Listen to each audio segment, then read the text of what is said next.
kids have even been outside making some snowballs out here. Just caught one here. You can tell it's pretty compact snow here. It's been snowing down pretty hard the whole time we've been out here, but it really slowed down now. There's really just kind of a mist almost coming through here. You're stationed right now in Kanawha County, where it's an absolute mess, the ice causing all sorts of problems. Share with us what you are seeing where you're at right now.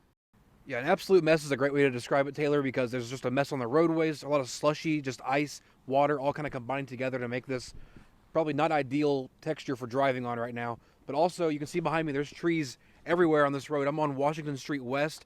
Kind of the best way I can describe it is between Dunbar and Cross Lanes. Passing Big Tyler Road, you'll come this way if you're on Washington Street West. And this road's closed from the 4500 block to the 4700 block.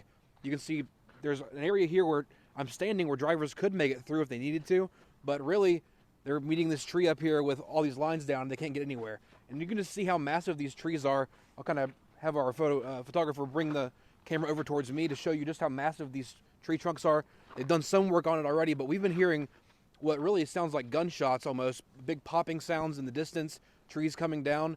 Ice left hanging on power lines and trees, causing problems across Kanawha County. It's beautiful, but it's deadly.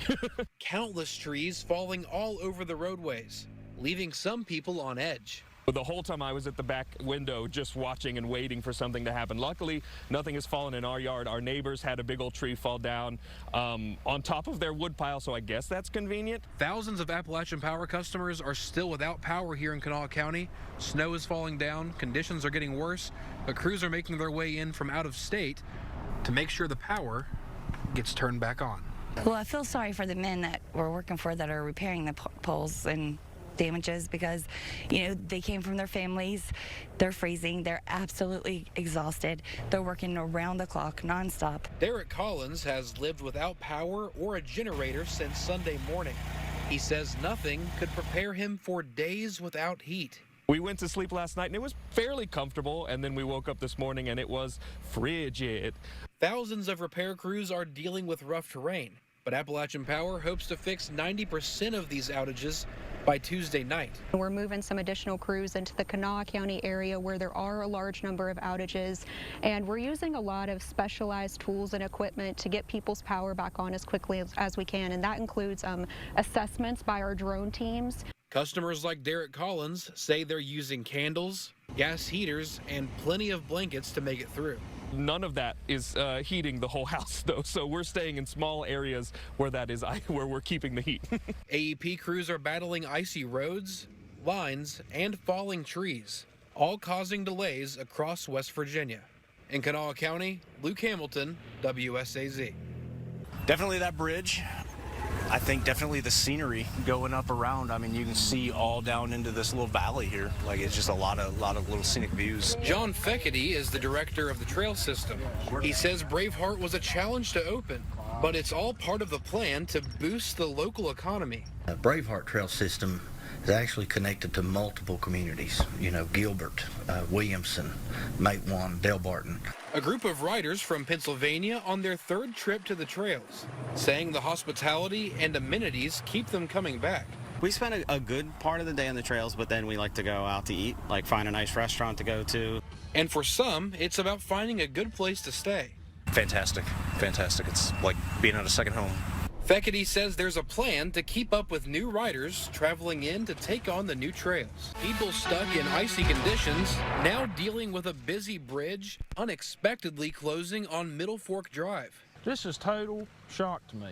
Totally beyond ticked off. The bridge closed on Tuesday, and Rusty Marks with the Department of Transportation says it comes just a couple days after a routine bridge inspection. Well, it's not like it's going to fall down tomorrow or anything, but we just decided, given what we found, that it'd be better to close it than, you know, risk something down the road. I saw the pictures. It looked to me like there was some problem with the steel understructure of the bridge. This bridge closure comes as roads are still completely covered with ice. And with a chance of more snow on the way, neighbors say there's no safe way out. It is steep, one-lane, narrow road. Trees have fallen up there. We've got four-wheel drive vehicles. I never go that way when it snows like this. It's too dangerous. 3 years after the incident, only one word comes to mind: bravery. It is a lesson and a weight that is almost unfathomable, and it changes the way you do the job. It makes you pay closer attention. It makes you remember. It makes you appreciate your time more. Shurtleff says the anniversary is a chance to slow down, and in these moments, he takes time to appreciate family. My daughter, who is now 7, and she was 4, and I called on the way to the scene when it was still a very active scene, joined me today. And how thankful I am to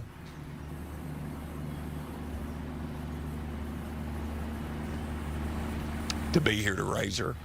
Sheriff John Hunt says the sacrifice has led to growth in the department and a tighter bond in the community of law enforcement. Our applications went through the roof after that deal. That William Petrie and Ralph and them inspired so many people that that's what they wanted to be, was to be a policeman and serve their community. That terrible event gave birth to something beautiful to where we are today.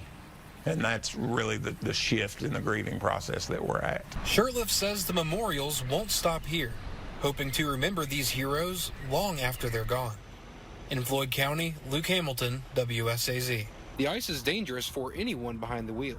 There is no backing up. There's no turning around. You can't see anything when it's dark. And, I would be leaving before 5:30 in the morning if we were driving, just to be able to make it to my stops. At Hurricane High School, staff operating under a 2-hour delay worked to clear the parking lot on Wednesday. Josh Caldwell has been the principal at Hurricane High for the past 4 years. He says they've had to overcome different challenges this week. In my years here, this has probably been one of the trickiest just because of the ice. Family and friends mourning together just days after Keenan Honeycutt and Cole Daniel were killed in an ATV crash. It was like a whirlwind within one day. It's been rough. It's like it's a dream I was just going to wake up out of. Hundreds came together on Tuesday night at South Point High School for a candlelight vigil, hoping to honor 2 9-year-old boys and comfort their families. I just want people to know, you're not alone in your struggles and your battles. You have community to help you, and especially this community, when things happen, we do come together and rally around each other. Cole's uncle, Stephen Wagner, says he was a bright kid full of kindness and a great young athlete working through heart surgery at just 3 years old. He was the epitome of what strength is, because he endured it all, and through all of that, he still was the closest thing to a perfect kid. Keenan's father, Jack, says he will always remember his son's smile, along with big aspirations as a baseball, basketball, and football player. He told me and his mom he's going to make it out of here. He was going to be something in life, and that's what he had dedication to. Family and friends say they're thankful for the overwhelming support, and they're asking everyone to keep them in their thoughts and prayers. I'm gonna go through my life with a piece of me missing. This day right here, this candle lighting is gonna go on till I die. Every day on this date, I'm gonna make sure Cole and Keenan both have the same candle light every day, every time of the year on this date. Their families say Cole and Keenan's legacy lives on through everything they do. In Lawrence County, Luke Hamilton, WSAZ. And road crews are preparing for snow on the roads near Charleston. We get our team prepared, go to 2 12-hour shifts as soon as we see bad weather coming in. The longest government shutdown in history, leaving families wondering how they'll pay for their next meal without government assistance. Our customer base, they're anxious, whether they're on SNAP benefits or not, they're anxious. This is the hottest one. Yeah. On the second day of the West Virginia Freedom Festival, people in Logan already have tips for making it through the heat. Bring your fans, ham fans with you. Get a couple drinks, Gatorade, pop, staying cool. Drink lots of water. Spray your face. Day 1 at the Charleston Stern Wheel Regatta is full of excitement. Seeing all the boats. Listening to all the great music. Penny Walker is in town for a mission trip from Fishers, Indiana. She says their group is here for whatever happens. We've heard all week about how great the Charleston Regatta is, so we wanted to come check it out. Thursday was a hot start to regatta. But Trey Kelly at Dim 2 Brothers and a Grill says he's ready to take on the heat. Mother Nature's kind to us at the beginning of the summer, but it's pouring on right now. I think it's 85 today. It's just going to get hotter as we go on. So it's just a little, I don't know, adds 10 degrees. I'll be okay. I got the hat on. A woman driving down Foster Road in Boone County, turning the corner and crashing her car into the creek.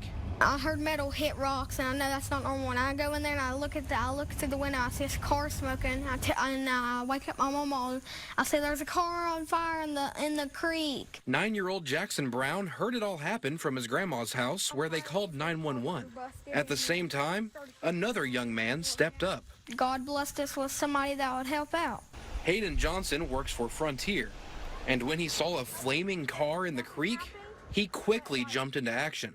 I cut the airbags out of the way to be able to reach down in there. She was on the far side of her car. I guess whenever she unbuckled, she fell. Johnson says the whole experience was a blur, but he single-handedly dragged the woman out of her car. It's crazy how God works. God puts people in places when they need to be in a certain place, and it's a miracle that I was in the right place at the right time. Boone County Sheriff Chad Barker says Hayden's bravery and a quick response from Jackson saved a life that day. I spoke with her earlier today, and she couldn't be here, but she is home making a full recovery. And that's directly because of your all's heroic and selfless actions. And we want you to understand that that's a big deal, and we greatly appreciate you. So it's my honor to be able to present to you guys this week's WSAZ Hometown Hero. I'd want someone to do it for my family or me, so you just can't hesitate whenever something like it happens, and I didn't even think about it, I just did it. It don't matter about age, you can still help people and save their lives. It don't matter if you're 9, 5, 2, 3, 1, you can still help out. Deputies also hooked Jackson up with a gift card for free ice cream or cookies through their Make Good Decisions program. I got a badge and I got a paper with my name on it. It says Hometown Hero.